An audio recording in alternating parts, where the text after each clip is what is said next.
በጣም የምወዳቸው በግሌ በጣም የማከብራቸው በጣም መዝሙሮቻቸው ህይወት የሚሰጡ መዝሙሮች አሏቸው። በጣም ላስታውሳችሁ ይችላል። ለምሳሌ እንደውን ከቨር እንዳትሉኝ እጅግ በጣም የምወድላቸው ዝማሬ ለምሳሌ የተወደደ ቀን የሚለው መዝሙራቸው በጣም ህይወት የሆነ መዝሙር ነው።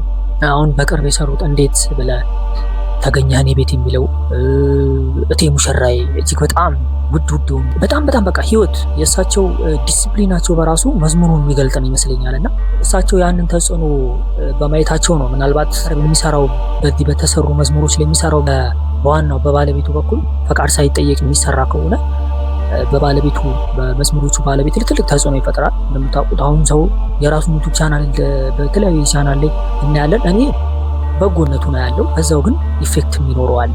ሰው በተለያየ መዝሙር መጥቶ ከታወቀ በኋላ ግን ቀጥታ ወዴት መሄድ አለበት? ወደ ራሱ ዝማሬ መሄድ አለበት። በዚህ አጋጣሚ እኔም ወንድሜም ኪሩቤልም ሱራፌልም በቤተ ቅኔ የሚባል ቻናል አለ። እዛ ላይ እግዚአብሔር ፈቅዶ በጣም ውድ የሆነ ደስ የሚል እግዚአብሔርን ያመሰግንበት አንድ ዝማሬ አለን። መልካም በሚሏት በቤተ መቅደስ የሚል ዝማሬ በዚህ አጋጣሚ በዚሁ የዩቲዩብ ቻናል ሊንክ ስር እናስቀምጥላችኋለን። እየገባችሁ በማዳመጥ አበረታቱ። ቀጣይ ደግሞ እሱም ሌላ መዝሙር አንድ ሰርተዋል፣ አበረታቱ። ሌሎች ዝማሬዎችም እግዚአብሔር ቢረዳ እንሰራለን ማለት ነው።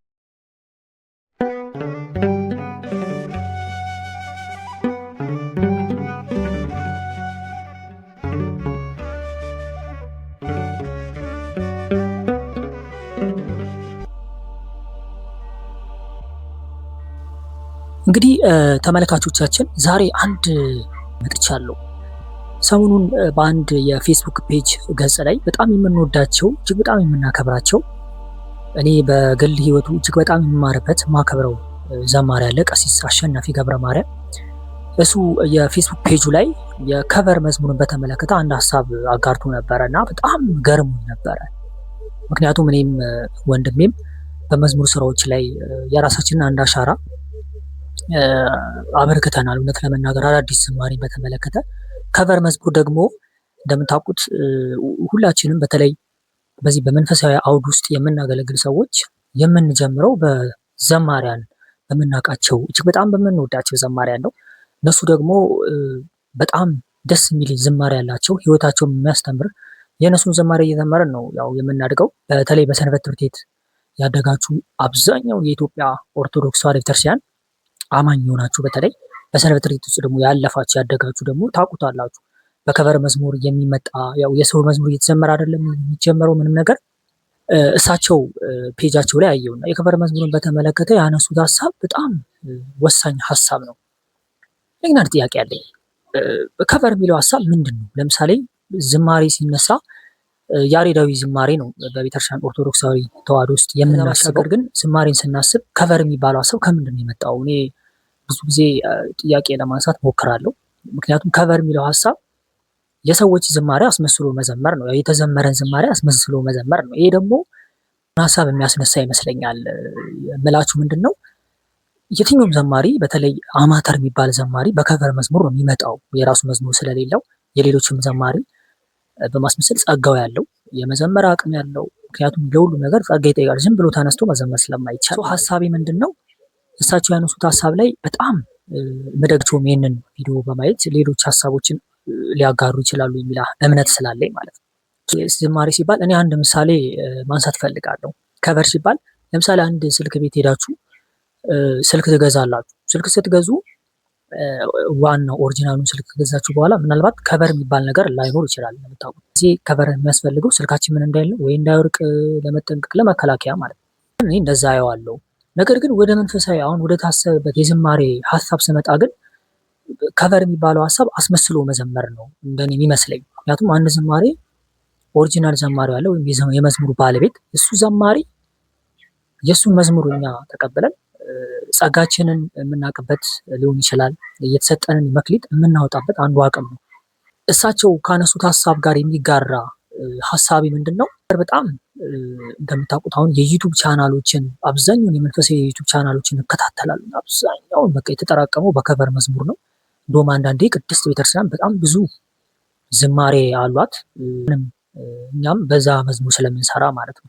በፊት እጠይቅ ነበር እና እሳቸው ይህን ሀሳብ ሲያነሱ በቃ ሀሳባቸውን ተጋራው። ምክንያቱም የራስ ታሪክ ያሳጣል የሚል ሀሳብ አንስተው ነበር እሳቸው። የራስ ታሪክ ያሳጣል ማለት መስራቱ መልካም ሆኖ ግን ሰው በሰው መዝሙር እየሰራ ሲሄድ እንደምታውቁት የራሱ ስቶሪ ላይኖረው ይችላል፣ ወይ ደግሞ የራሱ የሆነ ነገር ላይኖረው ይችላል። ያ ደግሞ አማተር ዘማሪያን ላይ እንደምታውቁት ዘማሪ አማተር ነው የሚነሳው። ጀት እያለ በትላልቅ ዘማሪያን መዝሙር ነው የምንነሳው ሁላችንም ማለት ነው። አብዛኛውን እኮ አሁን ዛሬ ላይ ትልቅ ደረጃ የደረሱ ዘማሪያን ቢሆኑ እንኳን የሰው መዝሙር እየዘመሩ ነው። ከዛ ግን ከተወሰነ ዓመታት በኋላ የራሳቸውን ዝማሬ በማምጣት ሄደዋል ማለት ነው። ቀሲስን በዚህ አጋጣሚ እጅግ በጣም የምወዳቸው በግሌ በጣም የማከብራቸው በጣም መዝሙሮቻቸው ህይወት የሚሰጡ መዝሙሮች አሏቸው። በጣም እንደውም ላስታውሳችሁ ይችላል። ለምሳሌ እንደውም ከቨር እንዳትሉኝ እንጂ እጅግ በጣም የምወድላቸው ዝማሬ ለምሳሌ የተወደደ ቀን የሚለው መዝሙራቸው በጣም ህይወት የሆነ መዝሙር ነው። እንዴት ብለህ ተገኘህ እኔ ቤት የሚለው እቴ ሙሽራዬ እጅግ በጣም ውድ የሆኑ መዝሙሮች በጣም በቃ ህይወት የእሳቸው ዲስፕሊናቸው በራሱ መዝሙሩን የሚገልጥ ነው ይመስለኛል። እና እሳቸው ያንን ተጽዕኖ በማየታቸው ነው ምናልባት በዋናው በባለቤቱ በኩል ፈቃድ ሳይጠየቅ የሚሰራ ከሆነ በባለቤቱ በመዝሙሮቹ ባለቤት ትልቅ ተጽዕኖ ይፈጥራል። እንደምታውቁት አሁን ሰው የራሱን ዩቱብ ቻናል በተለያዩ ቻናል ላይ እናያለን። እኔ በጎነቱ ነው ያለው፣ በዛው ግን ኢፌክትም ይኖረዋል። ሰው በተለያየ መዝሙር መጥቶ ከታወቀ በኋላ ግን ቀጥታ ወዴት መሄድ አለበት? ወደ ራሱ ዝማሬ መሄድ አለበት። በዚህ አጋጣሚ እኔም ወንድሜም ኪሩቤልም ሱራፌልም በቤተ ቅኔ የሚባል ቻናል አለ። እዛ ላይ እግዚአብሔር ፈቅዶ በጣም ውድ የሆነ ደስ የሚል የእግዚአብሔርን ያመሰግንበት አንድ ዝማሬ አለን፣ መልካም በሚሏት በቤተ መቅደስ የሚል እሱም ዝማሬ በዚህ አጋጣሚ በዚሁ የዩቱብ ቻናል ሊንክ ስር እናስቀምጥላችኋለን። እየገባችሁ በማዳመጥ አበረታቱን። ቀጣይ ደግሞ እሱም ሌላ መዝሙር አንድ ሰርተዋል፣ አበረታቱን። ሌሎች ዝማሬዎችም እግዚአብሔር ቢረዳን እንሰራለን ማለት ነው።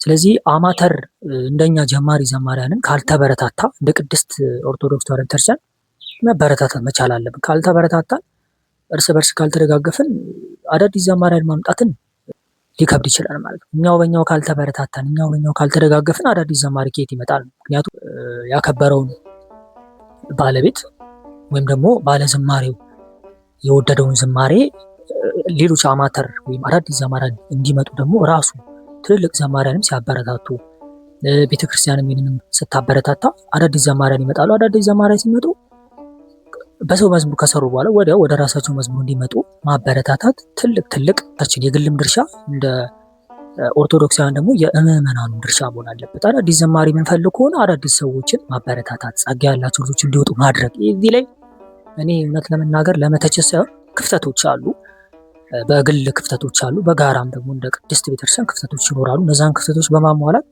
እናንተም በዚሁ አጋጣሚ በኮመንት ሴክሽን ላይ የተለያዩ ሀሳባችሁን ሼር ማድረግ ትችላላችሁ። ሌላው በዚህ አጋጣሚ ከእሳቸው ካነሱት ሀሳብ አንጻር በጣም ደስ የሚል ሀሳብ አንስተዋል። አማተር ዘማሪ በተመለከተ ወይም አዳዲስ ዘማሪ ግጥምና ዜማ በመስጠት እንተባበራለን ብለዋል ቀሲስና ነው። እሳቸው ያነሱት ሀሳብ ላይ ግጥምና ዜማ እንሰጣለን ሲሉ እኔ በጣም ደስ አለኝ። እዚህ ጋር ግን አንድ ሀሳብ ማንሳት ፈልጋለሁ። አዳዲስ ዘማሪ ሲመጣ በተለይ 1-2-3 ዝማሬ ራሱን ከዘመረ በኋላ ኦልሞስት ከዛ በኋላ በራሱ መዝሙር እንዲሄድ መስመርም ስለሚቀድ ማለት ነው። ግን በዛው አጋጣሚ አዳዲስ አማተር የሚመጡ ዘማሪያን በጣም የሚገራርም የግጥምና ዜማ ድርሰት ባለቤቱ እንደውም እሳቸው ከሚሉት ሀሳብ ትንሽ ወጣ ምለው ምንድነው እሳቸው በጣም ውብ የሆኑ የግጥምና ዜማ ደራሲ ባለቤትም ጭምር ናቸው። በዚህ አጋጣሚ እሳቸውንም ግጥም ዜማ ማግኘት እጅግ በጣም መታደል ነው። ለምሳሌ አዳዲስ የሚመጡ ዘማሪያንን የሚሰሩት የመዝሙር ስራ በራሳቸው ግጥምና ዜማ የተቃኘ ከዛ በኋላ ሳንሱር ይደረጋል። በቃ ታይቶ ያንን ነገር ሼር በማድረግ ልጆቹ በራሳቸው ስራ እንዲመጡ ማበረታታት እጅግ በጣም ትልቅ ስራ ነው ብዬ አምናለሁ። ስለዚህ አዳዲስ ዘማሪያን በዛው አዳዲስ ግጥምና ዜማ የሚደርሱ ልጆችን በማበረታታት በያሬዳዊ ስልት የተቃኙ ዝማሬ ስራዎችን እንዲሰሩ ራሳቸውን እንኳን ብናበረታታ፣ ምክንያቱም ዛሬ አማተር የሚያወጣው ታውቃላችሁ ለትንሽ እንኳን አዲስ ትንሽ ሀስል ስለሚሆንበት ይመስለኛል ብዙ ዘማሪያን አሁን ላይ ከቨር ላይ የቆዩት በራሳቸው ግጥምና ዜማ መምጣት የሚችሉ ኖረው ግን እየፈሩ እንዳሉ ታውቃላችሁ። ያው መንፈሳዊ ስራ ስለሆነ ዝም ብሎ በግል የሚሰራም ብቻ አይደለም።